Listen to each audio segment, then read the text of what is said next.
extraordinario con la segunda intervención para el día de hoy, que corresponde al profesor doctor Luis Miguel Torres Morera. Luis Miguel Torres Morera es profesor titular de anestesia de la Universidad de Cádiz, jefe del servicio de anestesia, reanimación y tratamiento del dolor, director del departamento de cirugía y presidente de SENDOR. Es presidente de la Asociación Andaluza del Dolor, presidente pasado de la AE y académico de la Academia de Medicina. Ha sido también, entre otras responsabilidades, presidente de la Asociación Andaluza Extremeña de Anestesia, Reanimación y Terapia del Dolor. Ha sido también, dentro de sus méritos académicos, fundador de la revista de la Sociedad Española del Dolor, investigador en general focalizado en las principales líneas con el estudio del dolor, especialmente en la fase postoperatoria, y dentro de lo que podría ser su extensísimo currículum, pues es acreedor de publicaciones en distintas revistas de gran difusión entre especialistas de anestesia y dolor, y director autor de 70 libros o capítulos de libros. En gestión universitaria, indicar que Luis Miguel Torres es subdirector de la Cátedra Externa del Dolor de la Universidad de Cádiz y desde el curso 2011-2012 gestiona el itinerario del dolor en el máster de innovación en ciencias de la salud de la UCA. Y esta es una de las razones por las que seguramente preguntaré qué hace aquí Luis Miguel Torres en un curso sobre política. Durante el año pasado ejerció como divulgador en el diario de Cádiz en relación a asuntos relacionados con el COVID-19, combinándolo con su papel en el hospital Puerta de Mar. Y bueno, creo que en ese sentido, y es una cosa que llevaba por Luis Miguel a micrófono cerrado, y un poco alguna de las razones por las que desde la coordinación se ha estimado oportuno tener pues, un representante, un profesional del ámbito sanitario, la necesidad, ya que estamos precisamente en uno de nuestros objetivos, acercar nuestra reflexión y nuestro diagnóstico de la política en aquellos ámbitos transversales importantes que hacen la política posible y que hacen de la política praxis, sin duda, todo lo que de alguna forma se ha desarrollado en relación a la gestión del COVID-19 desde el ámbito sanitario, que indisolublemente está dentro de la política. Eso por un lado. Por otro lado, tenemos el perfil de Luis Miguel Torres, que no solamente, evidentemente, es un doctor de medicina con sus especialidades y con su sobrado y contrastado currículo científico y académico, sino que además forma ese perfil a veces olvidado, y creo que Luis Miguel me lo va a corroborar, del concepto de médico humanista, es decir, un médico como ejerciente científico de su disciplina, pero también cercano y receptivo a la propia sociedad de la que de cierta forma es responsable, y que en ese sentido pues, nos lleva sin duda a evocaciones de médicos contrastadamente comprometidos con la sociedad. En el ámbito de Cádiz, como se me ocurre pensar en médicos de la talla de Federico Julio Gali, o incluso la saga de los Gómez Plana, gente con su profesionalidad, con su desarrollo científico, pero también con su implicación social. Y sin duda vuelvo a referirme a esos artículos que en tiempos de incertidumbre Luis Miguel Torres hacía del diario de Cádiz, que en cierta forma nos daba también el respaldo y también el asesoramiento y de algún modo también un cierto paternalismo sanitario pues sobre distintos aspectos relacionados con la praxis a la hora de afrontar de la mejor manera esa incertidumbre que fue el COVID, sobre todo a lo largo del año pasado. Bueno, yo no me voy a extender más y le voy a ceder la palabra al doctor Luis Miguel Torres Morera, y aprovecho por supuesto para agradecer en particular por parte de la coordinación y en general por la propia Universidad de Cádiz, de la que él forma parte, su presencia.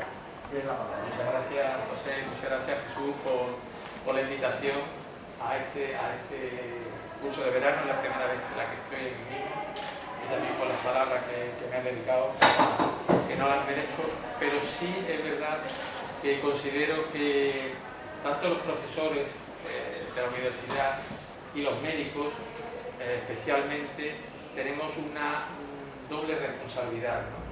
Una cosa es nuestra profesión como técnico en salud, que sería mi misión de curar, y otra cosa es la divulgación. Creo que hoy en día, especialmente en estos momentos en los cuales las falsas noticias que corren por las redes en el aspecto sanitario es un auténtico problema, un quebradero de cabeza. Muchos pacientes van a la consulta ya con recortes de internet, hablando de diagnóstico, y eso es un problema. Creo que es nuestra responsabilidad como profesores y como médicos hacer divulgación científica o pseudocientífica asequible a la población y que sea útil. Entonces yo me planteé, cuando vi lo que estaba pasando al inicio de la pandemia, me hice la visión de lo que estaba pasando. Nosotros somos una sociedad, especialmente la sociedad europea, engreída, egoísta, una sociedad que se cree en el culmen del mundo, a veces con razón y a veces sin razón. Y yo recuerdo que mi hijo me preguntaba algunas veces, muchos años atrás, papá, ¿qué nos puede pasar en el mundo que sea una catástrofe? Y pues yo le recordaba el cambio climático, la guerra, la contaminación, y él me decía de vez en cuando, y un virus, y una bacteria, y decía, no, eso es imposible, eso jamás podrá pasar. Nuestra sociedad tiene un sistema de salud absolutamente potente y garantizado para que eso no ocurra. Y eso, ese pensamiento que era mío, era de muchos de nosotros, y de muchos de los científicos y de la sociedad, de tal manera que cuando vimos las imágenes de Navidad de Wuhan, con su mascarilla y sus muertos, pues nos tomamos risa, ¿no? Era una cosa que podía pasar en China, despreciando, que ahora entraremos más en China durante la charla, despreciando lo que es el país de China y pensando que eso a nosotros no nos podría pasar. Fue una epidemia que obligó de una manera imprevista, sin preparación de ningún tipo. Las preparaciones teóricas que teníamos para la gripe no se aplicaron, no solo nosotros, España particularmente mal, pero Europa en general particularmente mal. Entonces, cuando yo vi esa situación, pensé que la gente, la sociedad, no iba a creer a los políticos, no iba a creer a Illa, ni iba a creer a Simón, ni iba a creer a Sánchez, a nadie, ¿no? Y que era una responsabilidad nuestra transmitir información sencilla, comprensible, y que la gente dijera, bueno, si lo dice el doctor Torre o el doctor que sea, como no es de la política, como no es, pues no la creen. Elaboré 7 o 8 vídeos hablando sobre la carga viral, hablando sobre la mascarilla, hablando sobre los contactos, y bueno, muchos de ellos tienen ya centenares de miles de visualizaciones, con lo cual, a través de las redes sociales, en las que soy bastante activo, pues hubo una difusión que puede haber sido útil, y a lo mejor pues por eso me habéis conocido y lo agradezco. Quiero decir que yo, para mí esta charla es un reto, porque yo he dado muchas charlas siempre en el entorno médico, en el entorno de la evidencia, de los conocimientos, de que esto es así porque se ha demostrado, esto no es así porque se demostró que no sabía. Y en cambio, esta charla, a plantearla, que no sabía cómo hacerlo, pues es una charla basada en opiniones, es una charla basada en mi pensamiento, en mi historia, y eso pues es mucho más difícil.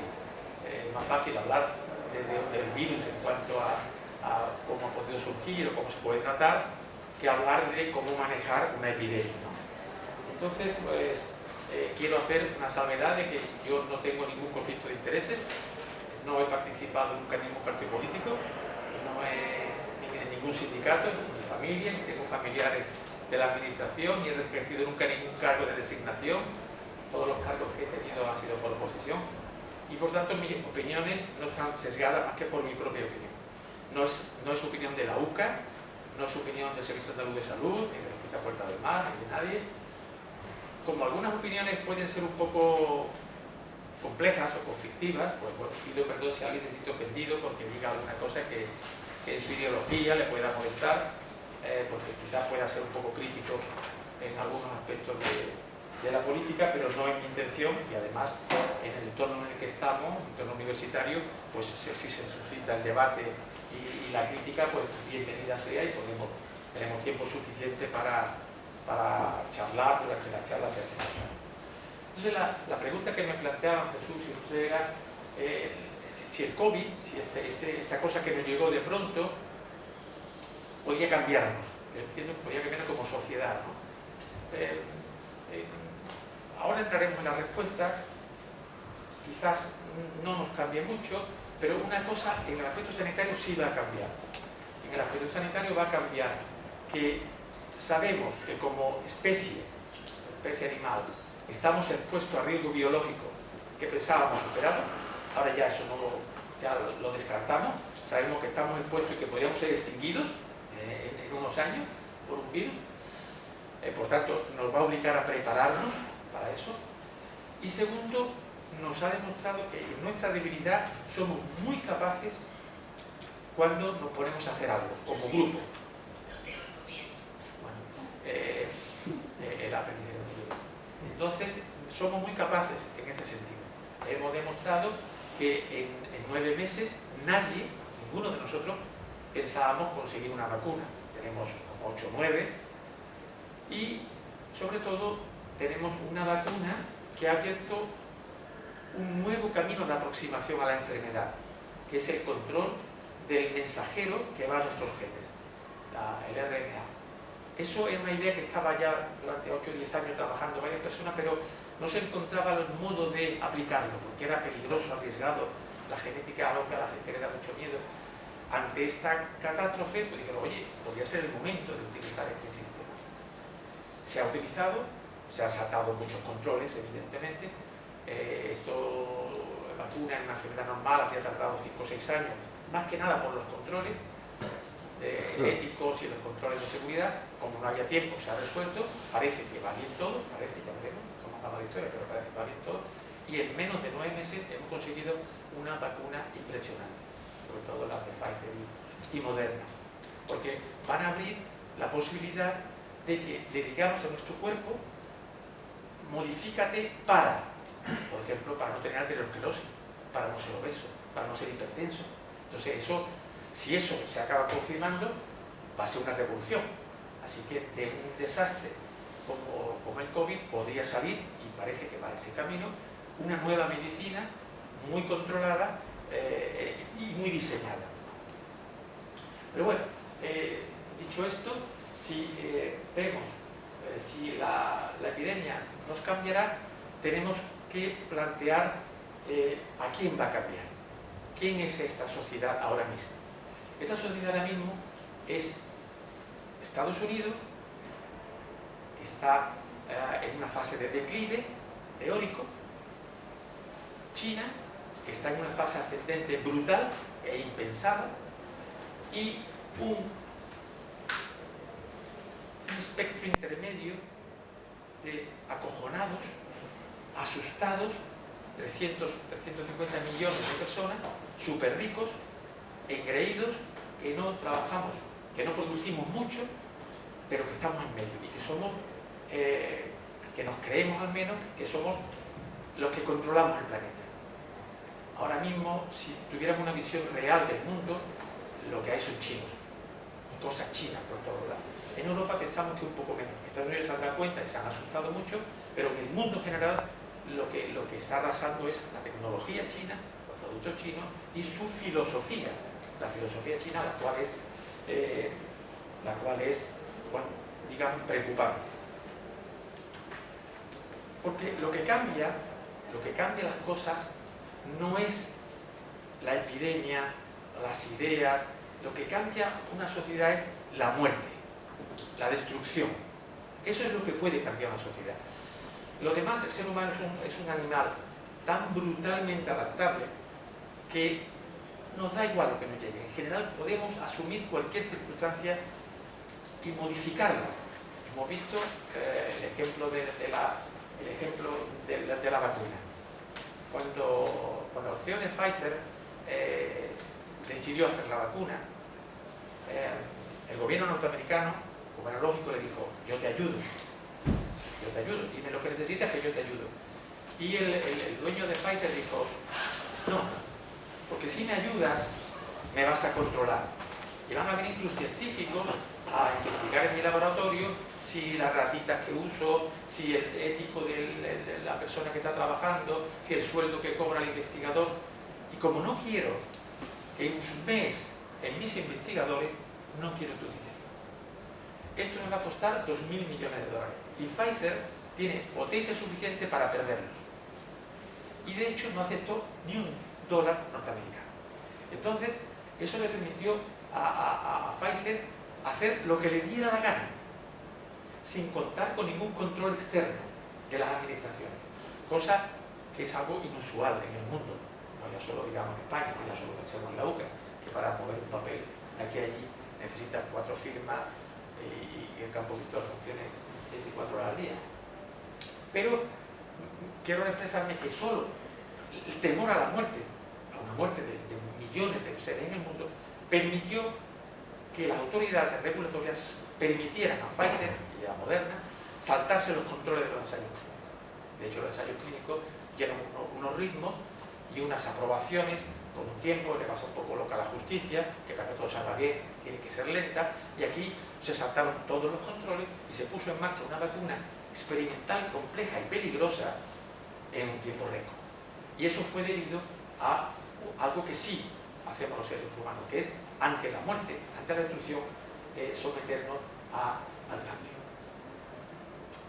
Entonces la pregunta que podemos hacernos, como nos comentaban en el inicio de la charla sobre si nos cambiará, tenemos que saber que esta es la peor crisis que ha tenido la humanidad desde la Segunda Guerra Mundial. Aunque en términos de mortalidad estemos ahora mismo en 4 millones oficiales, pongamos 8 millones de muertos real, eso es irrelevante para la humanidad. Daros cuenta que nosotros somos 10.000 millones de seres humanos, 8 millones, incluso de esos 8 millones, 6 estaban al borde de la muerte, que tenían más de 80 años y tenían múltiples enfermedades. Para la especie humana no ha supuesto nada, si acaso a lo mejor desde el punto de vista global, una mejoría para la especie, ¿no? Desaparición de muchas personas que no les hacía útil, ¿no? Con toda la dureza que eso supiera. Pero sí ha sido un reto inesperado, como es una guerra, un reto inesperado.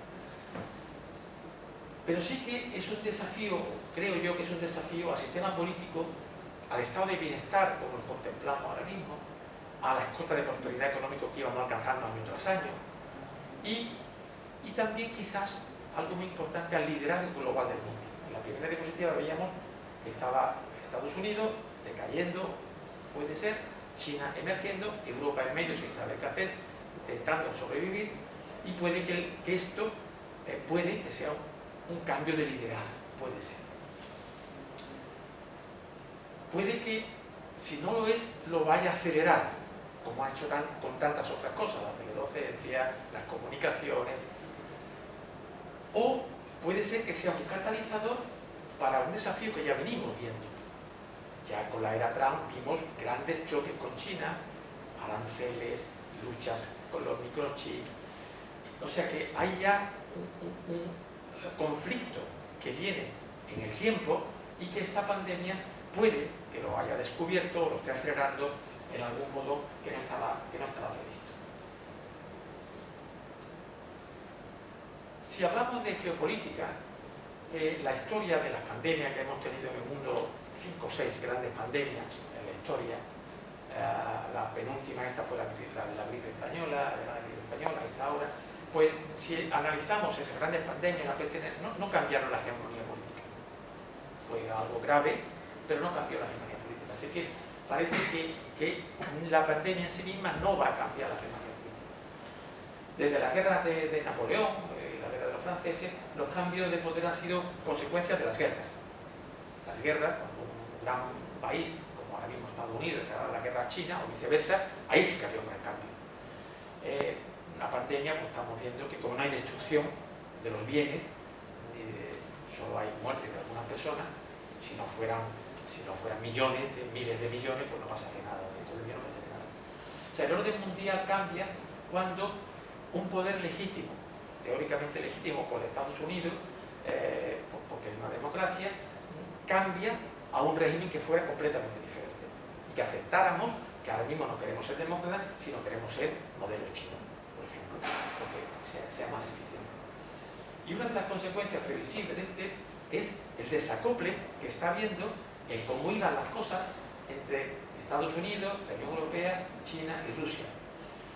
Porque nos hemos dado cuenta, aunque ya lo veníamos diciendo en broma, que hemos dependido absolutamente de China.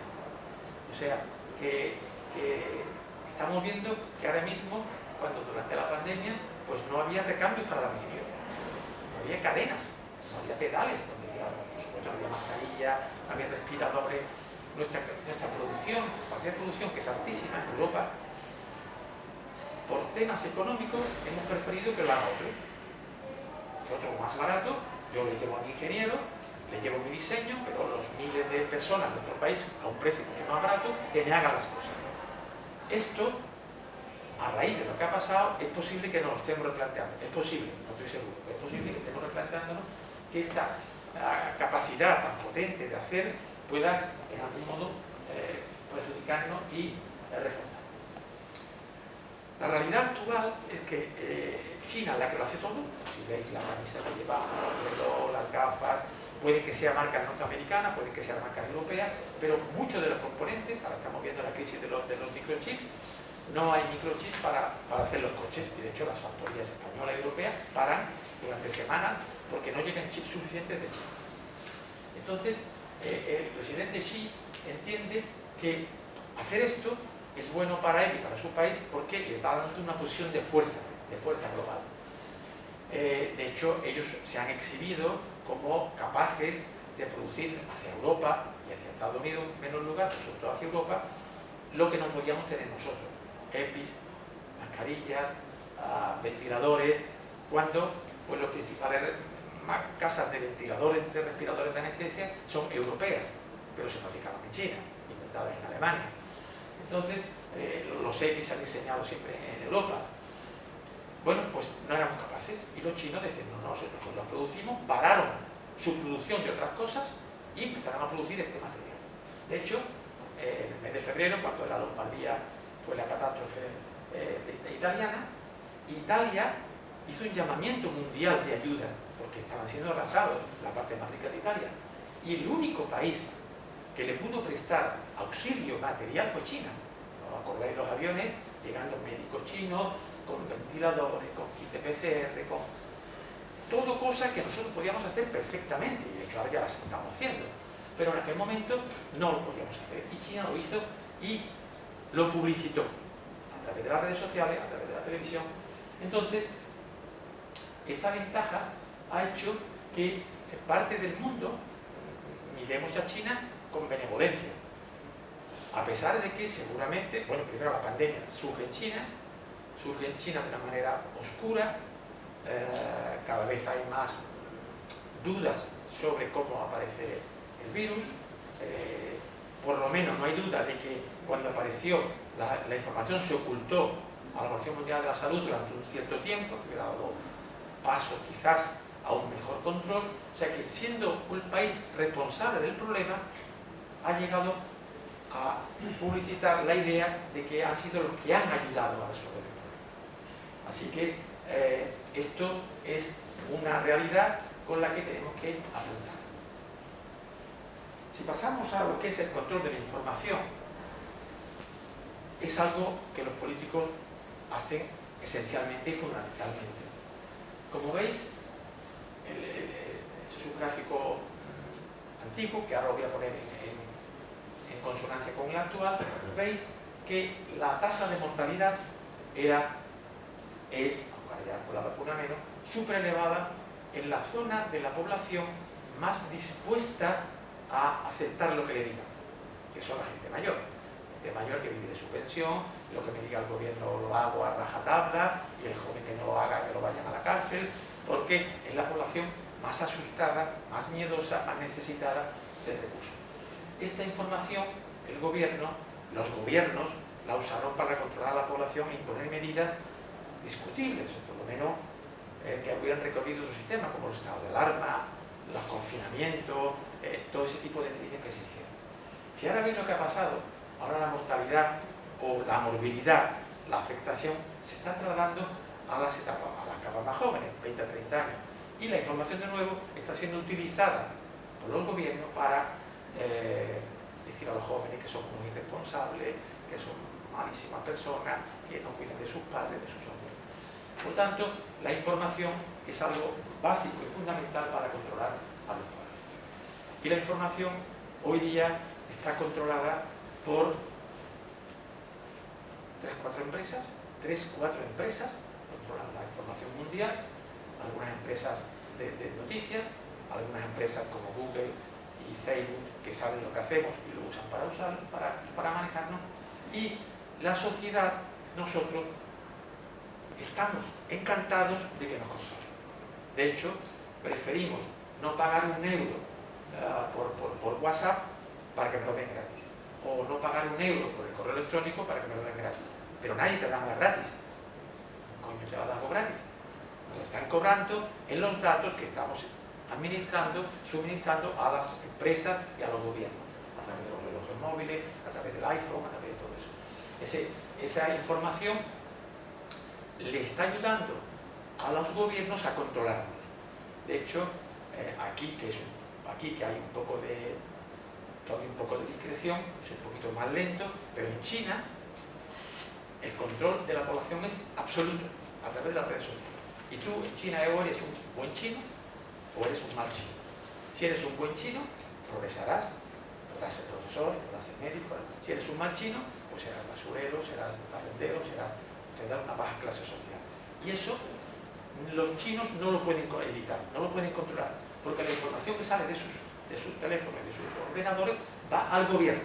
El gobierno la procesa y te clasifica. Y ese es un modelo al cual Occidente está llegando de otro modo. No está llegando por la imposición, pero está llegando por la comodidad. Yo prefiero que me den una aplicación de salud, que si corro más, si corro menos, que sea gratis, y a cambio le doy mis datos, mi frecuencia cardíaca, mi saturación de oxígeno, cuántas horas duermo, a qué hora me levanto, a qué sitio voy. Eso que podría costar a lo mejor €2, €2,50 al año, prefiero no pagarlo, que no den gratis. Y ahí está gran parte de la capacidad de control que están teniendo hoy día los gobiernos y los políticos, que es controlarnos a través de las redes sociales y controlarnos a través de lo que nosotros mismos publicamos en YouTube o de nosotros mismos consumimos en YouTube. Así que el panorama, al menos desde mi punto de vista, como ciudadano, como médico, como profesor, es preocupante para nuestra sociedad y para nuestra, luego entraremos a ver lo que son las democracias, pero para nuestro estado de bienestar, no solo económico, sino de bienestar social, político y nuestro régimen de libertad. Tenemos luego las grandes agencias teóricamente independientes de los gobiernos, como la Organización Mundial de la Salud, que ha sido catastrófica su gestión. Su gestión ha sido terrible, o sea, cualquier empresa que hubiera hecho una gestión parecida a la que ha hecho el amigo Ghebreyesus estaría en la ruina, y este señor estaría casi en la cárcel. Ellos negaron la pandemia durante meses, tomaron medidas equivocadas, indujeron a los políticos y a la población a tomar medidas equivocadas, y no sé, ni siquiera casi hasta el final, cuando han logrado rectificar un poquito, no fueron capaces de ir a China y de preguntar a China qué había pasado realmente. Aceptaron una comisión en China que fue un paripé, fueron 8 o 10 investigadores, no le dejaron entrar ni a ver los cuadernos de los investigadores del laboratorio de Wuhan. Lo digo porque tengo un amigo mío, virólogo, que trabaja allí y fue consultor paripé, y ellos lo han adornado, y esta es la agencia que nos protege, entre comillas, a los ciudadanos, que nos cuida a los ciudadanos, nuestra salud. Si eso lo trasladamos al panorama nacional, pues igual o peor. Así que esto ha conllevado a nuestra sociedad pues, al desánimo, a la ansiedad general, a los pacientes que nos llegan a la consulta absolutamente asustados, ansiosos, a depresión, a problemas con los estudios, problemas de la universidad. Se dice que en Sudamérica más de 100 millones de niños no han dado clases en este año. Precariedad laboral, frustración política. Y luego tenemos el grupo de los jóvenes. Los jóvenes europeos son la generación más mimada de la historia de la humanidad. Desde que han nacido, yo ya no, porque ya no tengo esa edad, pero la gente que tiene ahora mismo 20, 30 años hacia abajo, es una generación absolutamente mimada, protegida, hiperprotegida de todo tipo de agresiones posibles, asumiendo que tienen todos los derechos del mundo y prácticamente ninguna obligación. De hecho, los jóvenes ahora mismo, lo estamos viendo en esta situación actual, y hablo de jóvenes médicos, por ejemplo, que deben tener una responsabilidad grande, asumen conductas de riesgo, actualmente, me refiero a ayer, antes de ayer, hace 5 días, absolutamente inaceptables, sabiendo exactamente lo que está pasando. Y es debido a esta generación que hemos criado nosotros en esos derechos.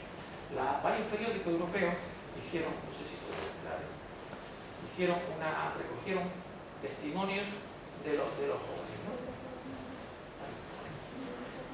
Entonces, estos jóvenes, pues, que son de toda Europa, ¿qué decían? Han tenido que renunciar a su modo de vida de una forma más radical que la de cualquier otro grupo demográfico. O sea, hemos puesto cámaras, le hemos dado clase con la mascarilla, con no sé cuánto, los colegios, los niños han hecho un esfuerzo brutal, los maestros, los profesores. Si acaso se le ha quitado un poco de ocio, y eso ha sido algo brutal para los jóvenes, inaceptable que durante 6 meses, 8 meses haya tenido que hacer ese enorme sacrificio más radical que de cualquier grupo demográfico, que los ancianos han estado meses en sus pisos sin darle el sol, y nadie ha dicho es terrible, han dicho lo aceptamos por el bien de todo el mundo. Los jóvenes, la generación maravillosa que hemos creado, la gente fantástica, se quejan de que no han podido salir a bailar o a tomar copas. El confinamiento frenó el ritmo de vida de la generación Z. No han podido ir a clase ni salir con los amigos y han dejado de pasar oportunidades. Testimonios de jóvenes europeos afectados durante unos meses por la pandemia. Algunos jóvenes sienten que han de participar en la política e implicarse más en los asuntos públicos. Ojalá esto sea verdad. Ojalá estos jóvenes que ahora hacen el botellón y esa película, pues adquieran ese cambio positivo de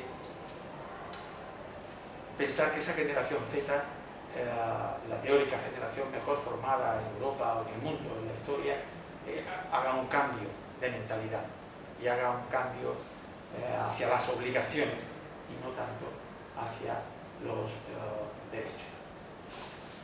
Así que, ¿qué hacen los políticos?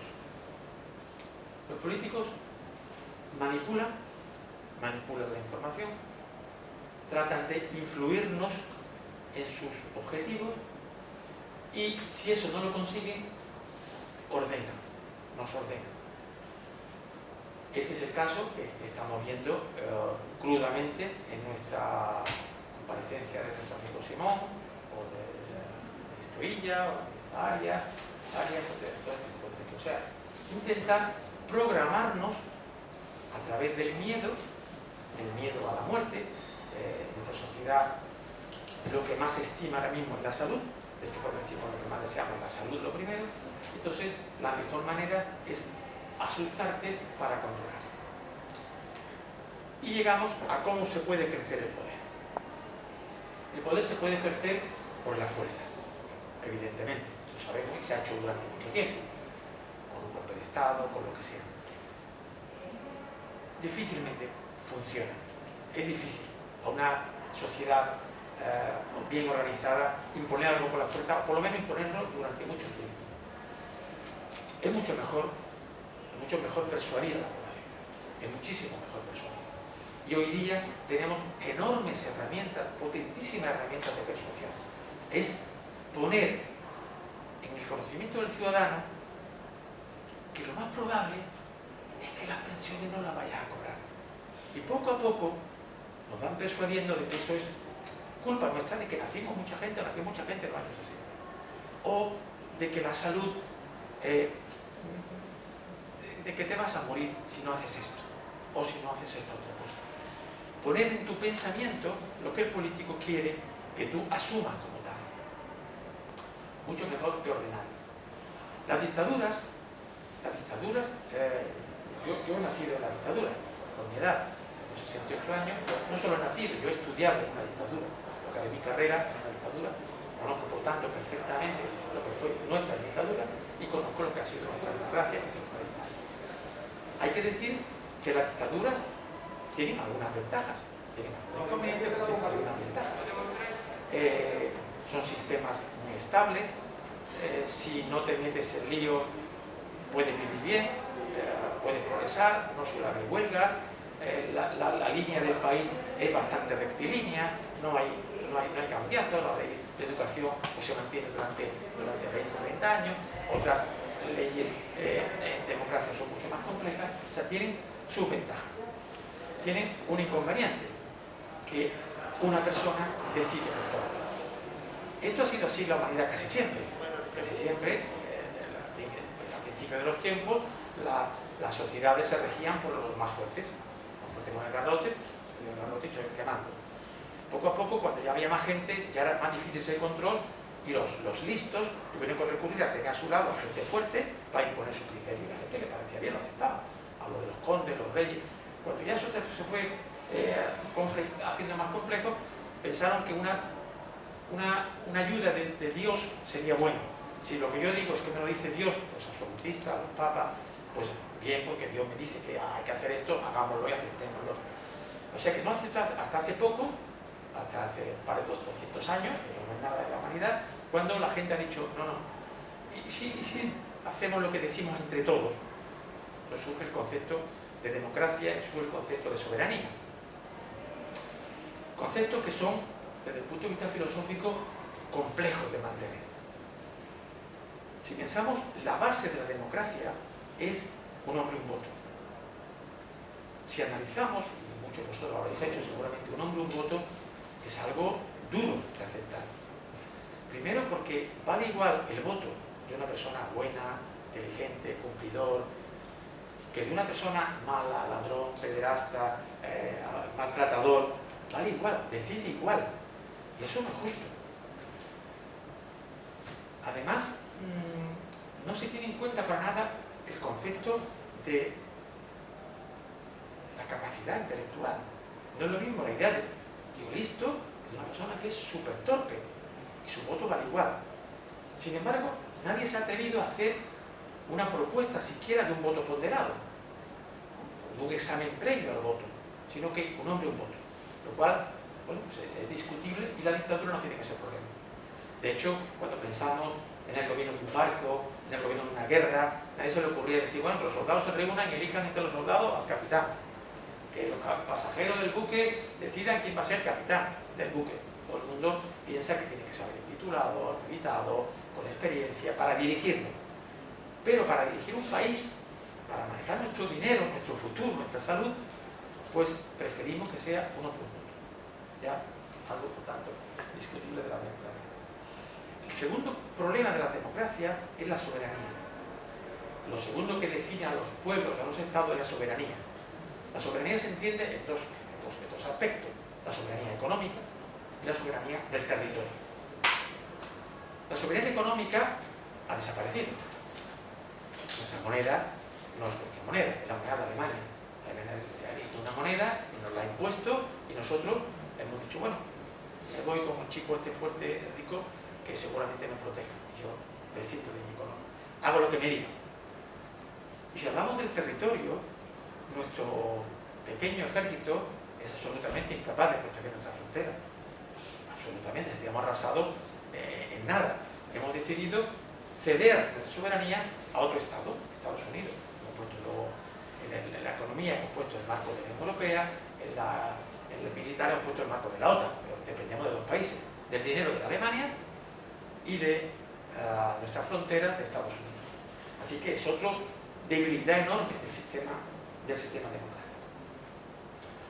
Hay dictaduras blandas, digamos, como la nuestra, al menos la que yo conocí, una dictadura que habrá habido momentos de crueldad al principio, yo que sé, no la conocí, yo nací en el año 53, desde 53 en adelante, yo no vi en mi entorno de una familia humilde, trabajadora, con 4 hijos que no trabajaban, padre ferroviario, no vi de represión brutal, migrante, vi oportunidades de desarrollo a la gente que queríamos estudiar, todos mis hermanos son universitarios, una democracia, pues digamos, una dictadura no de este estilo. Luego hay este tipo de dictaduras brutales, donde la información está absolutamente coartada, donde nadie puede ver lo que pasa, o dictadura de gente muy incapacitada como Maduro o este tipo de gente, ¿no? Que países riquísimos lo han destruido.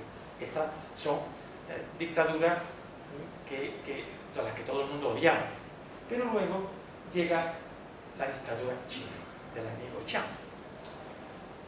El Partido Comunista Chino, sabéis que ha cumplido 100 años ahora, en estos días, y siempre se ha dicho de sí mismo que era un partido grande, glorioso, correcto, y ahora comienza su segundo siglo y tiene razones para el orgullo, para sentirse que lo han hecho bien. No ha habido ninguna dictadura en el mundo, ninguna, que haya conseguido de una población catastrófica de la hambruna convertirse en seguramente la segunda y se prevé primera potencia económica, cuya tecnología y cuya infraestructuras superan a Estados Unidos. Yo estuve en China hace unos 20 años, cuando estaban empezando con ese tema, ya invitaban a gente europea que fuera a dar charlas, conferencias, y si vemos ahora lo que es la ciudad de China, son algo absolutamente impresionante. A lo largo de estos años hemos encontrado toda Europa deseos de que China cambie, de que sea democrática, de que se colapse. Pero lo que estamos viendo es que entre ellos se lo están apañando y su único problema es un poco ver quién es el que releva uno, quién releva a otro, quién relevó a Mao, quién relevó a Deng Xiaoping, quién relevó. Y ellos lo están llevando aceptablemente bien hasta que ha llegado este personaje que ha conseguido hacer una auténtica potencia impresionante. O sea que parece ser que si hay algún cambio en algún momento, será dentro del propio partido, que pueda haber problemas, discrepancias, facciones, y eso origine un cambio del modelo chino, puesto que ya lo que pensábamos, cuando los chinos sean ricos, ya querrán ser democráticos. Los chinos quieren ahora tener un Mercedes y un iPhone, y lo otro les da exactamente igual, en general, por lo menos lo que yo he visto y amigos con los que he hablado. O sea que los que creen que China va a salir de esta pandemia con mayor beneficio para aumentar su influencia y convertirse en un paradigma de ficción conveniente del COVID, puede ser que sea así, yo creo que quizás no lo sea, pero puede que sea así. Ellos lo han hecho muy bien en su gestión de la pandemia, la han controlado bastante bien, al menos por lo que sabemos, y eso lo tienen en su orden. Así que vuelvo a insistir con el mensaje de la charla de que mejor que ordenar es persuadir, que es lo que han hecho en China. Persuadir a los ciudadanos de que lo mejor era no hacer un modelo occidental, hacer un modelo propio, donde la prosperidad fuera llegando a todas las capas sociales, donde hubiera dinero, medios para todo el mundo, pero la gestión política e ideológica se encargara del Partido Comunista. Ellos han logrado transmitir esa información a la población y en general lo están, por lo menos, por lo que saben hasta ahora, lo están llevando bien. Si vemos el informe de The Economist sobre las democracias en el mundo, veis que ellos llaman democracias plenas, dividen democracias plenas, democracias imperfectas, régimen libre y régimen autoritario. Veis cómo la democracia plena, que sería el verde oscuro, es una parte mínima de la población mundial. O sea que la mayoría de los hombres, de los seres humanos, viven en regímenes dictatoriales. Mejores, peores, más blandos, menos blandos, pero regímenes dictatoriales. Y si vemos qué países son democracias plenas, fijaros que son países pequeños, muy pequeños, donde el control de la población es sencillo, con un alto nivel cultural, y no llegamos hasta el puesto 13 en que haya un gran país, Alemania. Pero es que veis que de los grandes países, podríamos decir Australia, Alemania, Reino Unido y nosotros, España sería el cuarto país de democracia plena del mundo. Y aquí yo hago una reflexión. O me enorgullezco o me preocupo. Porque si España, como la conocemos, es el cuarto país democrático del mundo, de entre 200, con la que tenemos organizada de corrupción, de desigualdades, de problemas entre las comunidades, pues hay los dos motivos. enorgullecerte de que te pongan en esa posición y preocuparte de que un país con nuestra situación sea una de las pocas grandes países con democracia plena. Esto se está produciendo porque el ser humano está viviendo en un estado bueno, esta etiqueta se transforma como un estado de ansia, de ansiedad, en la renuncia al control y al poder sobre nuestra vida. Nosotros hemos renunciado a nuestra defensa personal. Hay un anuncio de Securitas ahora en la radio en la que dice, un matrimonio está hablando, dice: ¿has oído a gente entrar en casa? Y dice el marido: no, menos mal que no me desperté. O sea, tú aceptas que entren en tu casa gente a robarte o a matarte, y si tú no te despiertas y no tienes que enfrentarte a ello, ¿qué suerte has tenido? Hemos renunciado a la educación, que se la dejamos al Estado, a la salud, que se la dejamos a la seguridad social, a la seguridad, que se la dejamos a la policía. Entonces, somos una sociedad eminentemente proclive a que se nos manipule, a que se nos persuada, a que se nos maneje. Si vemos qué hicieron algunas personas importantes, cómo consiguieron sacar al país de una dictadura compleja a una democracia, vemos que se fue haciendo en un procedimiento de persuasión. No se hizo de una manera ordenada, me refiero ordenada militarmente, como se podía haber hecho. El ejército hubiera tomado control, haber pasado al rey, o como fuera.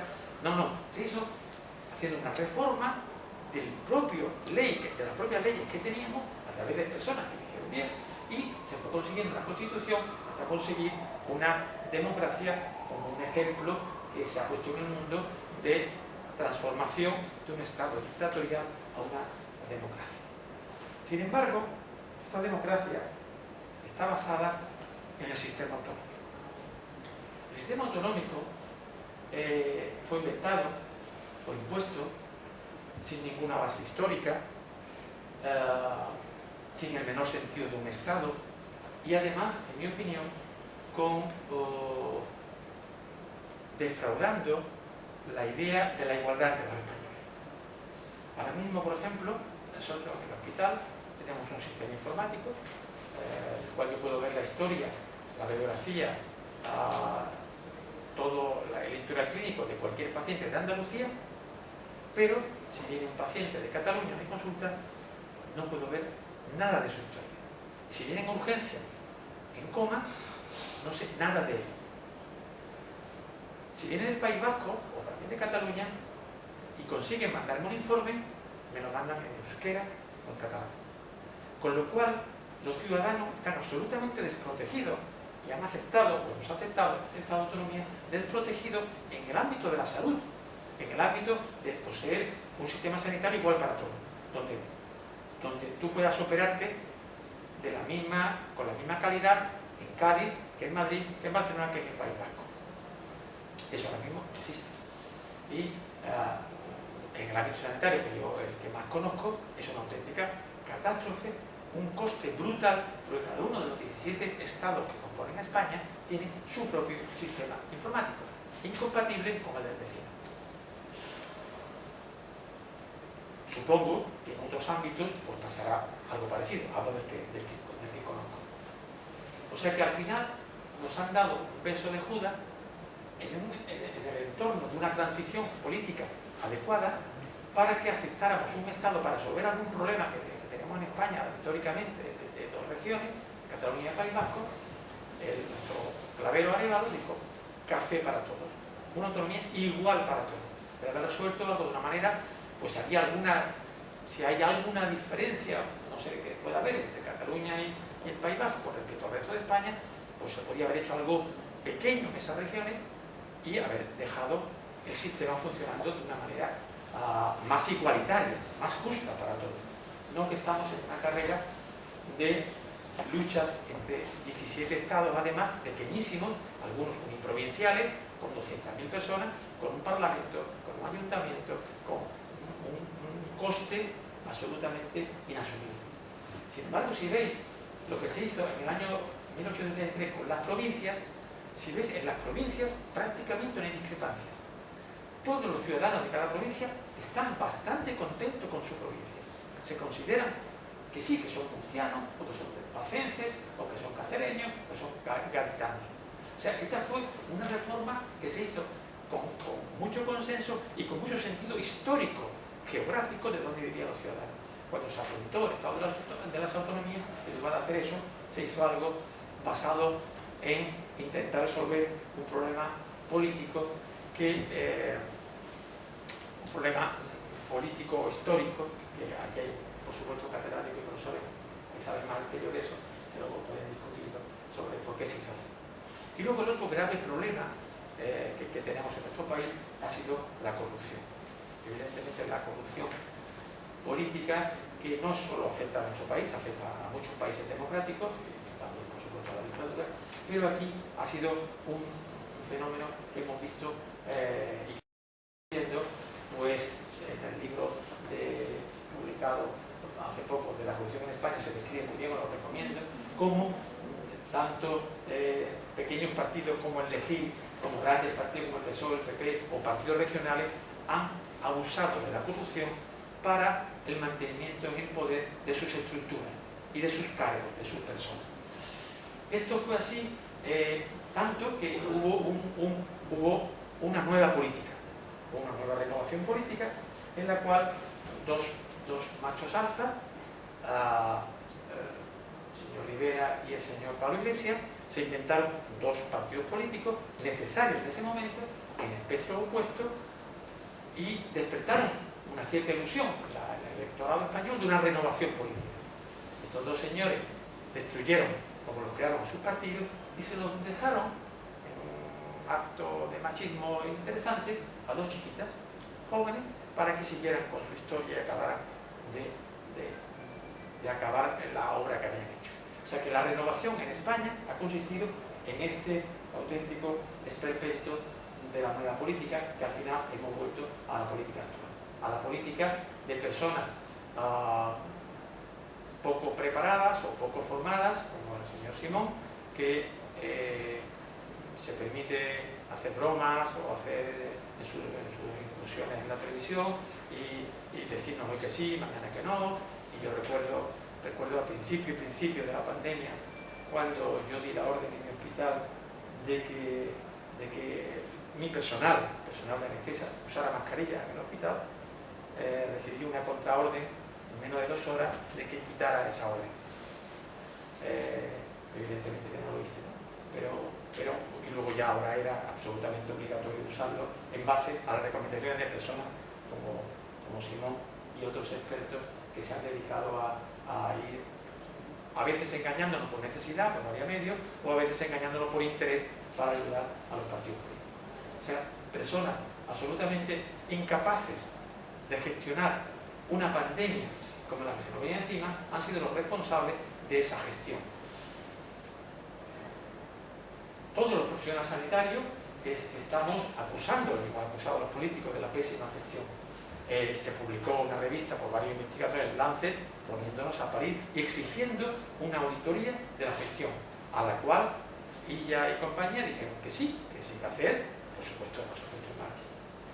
Hay muchos estudios científicos y matemáticos que demuestran cómo los políticos se mueven en este entorno, cómo se mueven para conseguir su beneficio para sus propios partidos, para sus propias ideas, y eso siempre pasa por huir del consenso.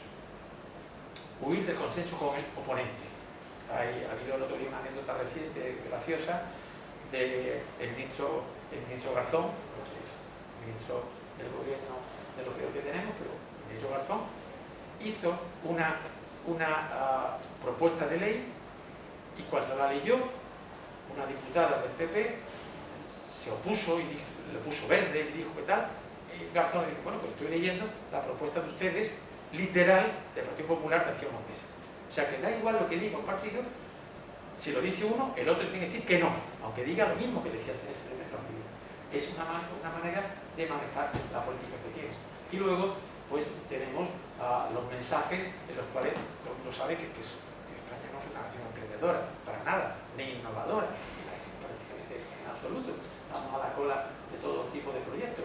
O políticos que tienen un discurso durante las elecciones y al poco tiempo que han pasado las elecciones lo cambian por completo, como estamos viendo actualmente, no solo en el entorno sanitario, sino en otros entornos.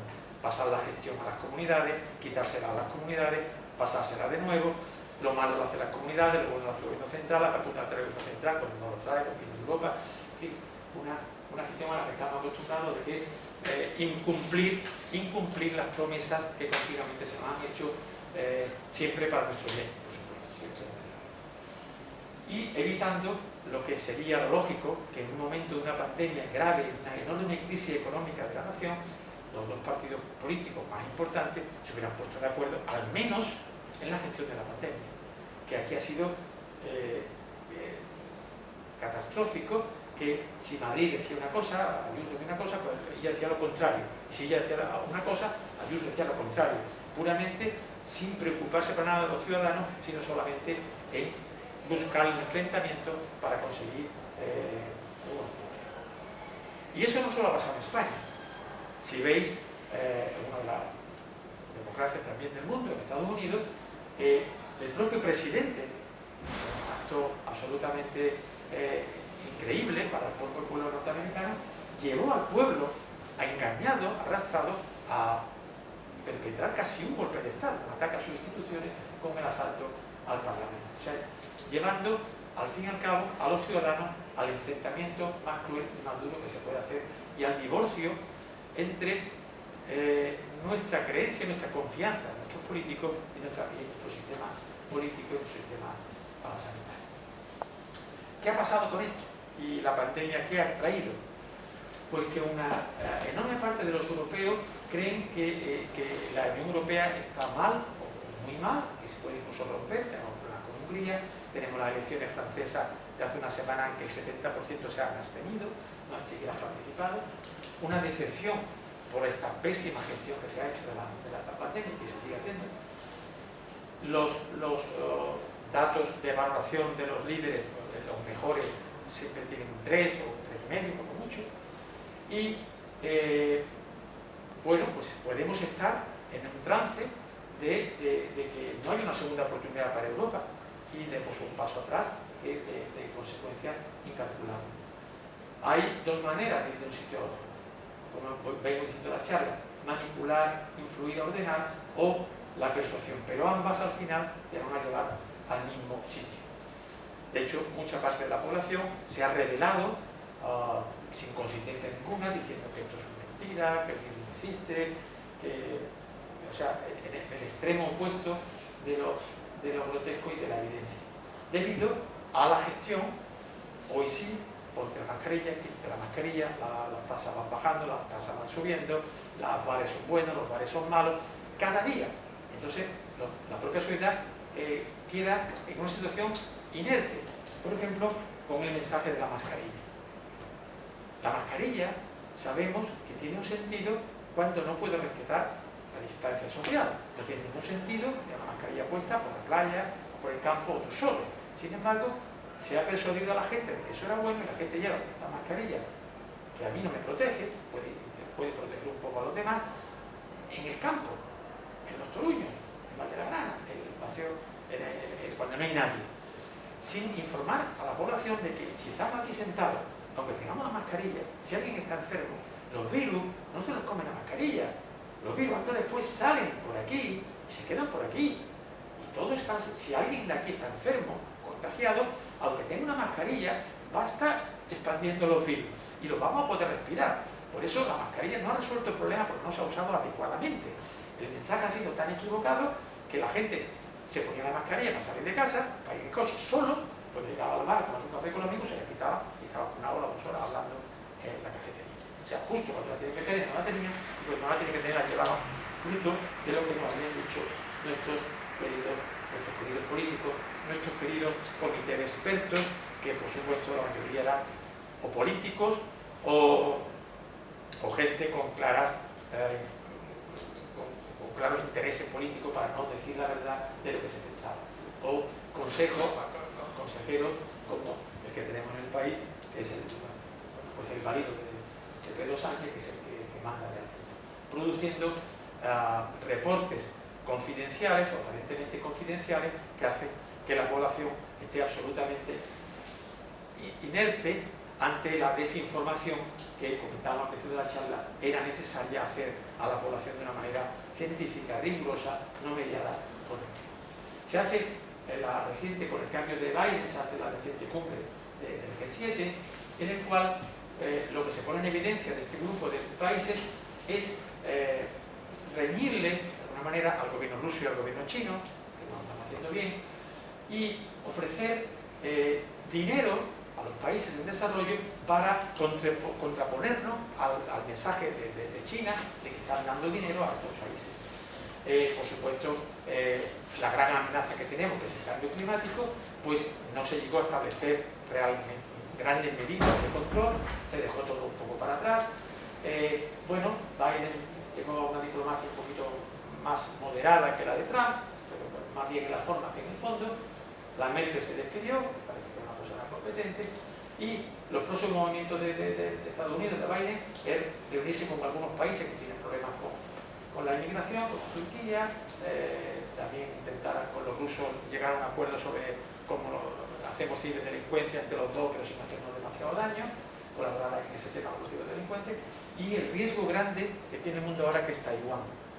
Taiwán es un país que China quiere anexionarse, y se lo va a anexionar sí o sí, por las buenas o por las malas, y es un país importante donde Estados Unidos no podrá consentir que se anexione. Y ahí hay un riesgo de una guerra, o sea, una guerra que si de verdad cambiaría el mundo, que sería una auténtica catástrofe si llegara a producirse. Por el desabastecimiento que ocasionaría el mercado mundial a China entrar en un conflicto, y a una caída del sistema como lo conocemos ahora mismo. Esta sí que sería un cambio no producido por la pandemia, sino sería una espiral en la que entraríamos todos si eso llegara a producirse, y no está lejos de que sea así.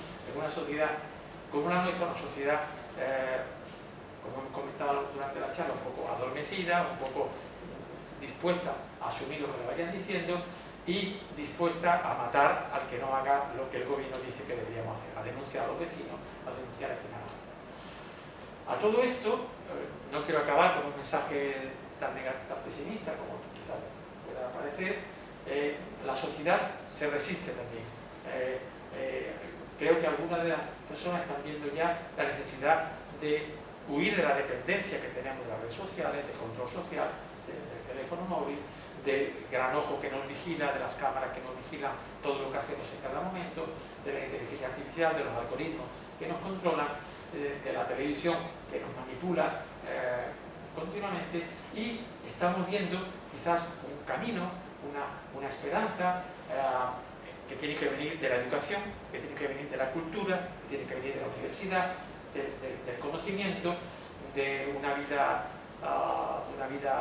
más sana, más natural, más en consonancia con el medio ambiente, de una vida más interactiva, tecnológicamente avanzada, que nos permita hacer cosas desde la distancia, que no haya que estar físicamente para poder trabajar, que nos permita asomarnos al mundo exterior sin tener que viajar, a través de otros mecanismos, sin tener que estar encerrados, de hacer una vida pues, más agradable en parejas, en grupos, con independencia de los problemas que podamos tener sexuales, de género o legislativos, y la gran capacidad que tenemos hoy en día de difusión del conocimiento de una manera gratuita, de una manera amplia a nivel mundial, como nunca hayamos tenido, como ejemplo las redes sociales tratadas en positivo, o como ejemplo la información de las vacunas y el desarrollo tecnológico de la salud que estamos haciendo, de la necesidad de mantenernos activos, de mantener ejercicio físico continuado para nuestra salud, y ver que en medio de un panorama que puede ser desolador en varios aspectos, cambio climático, los problemas económicos, la desigualdad en el mundo, puede haber un paraguas que nos proteja y que nos ayude y que nos lleve a la humanidad a dar que esta tragedia que ha habido con la pandemia nos permita al final alumbrar un mundo mejor, ojalá un mundo mejor, científicamente más avanzado, médicamente mucho más útil, y que esta generación a la que yo he criticado quizás con dureza en algún momento pueda realmente asumir su papel de cambio cultural de lo que hemos hecho las generaciones anteriores y de afrontar un nuevo mundo con menos desigualdades, con menos injusticia y que sea una mirada positiva y a veces, a lo mejor con la ayuda de alguna gente exterior, alguien que nos pueda ayudar y nos pueda proporcionar su sabiduría. Ojalá eso venga también un poquito propiciado desde nuestra ciudad. Muchas gracias y lo que queráis preguntar, si puedo hacer.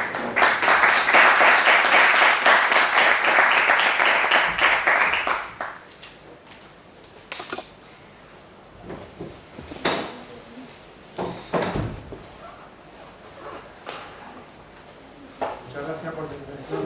Bueno, si os parece, damos ahora paso a algunas preguntas o debatir algunas cosas.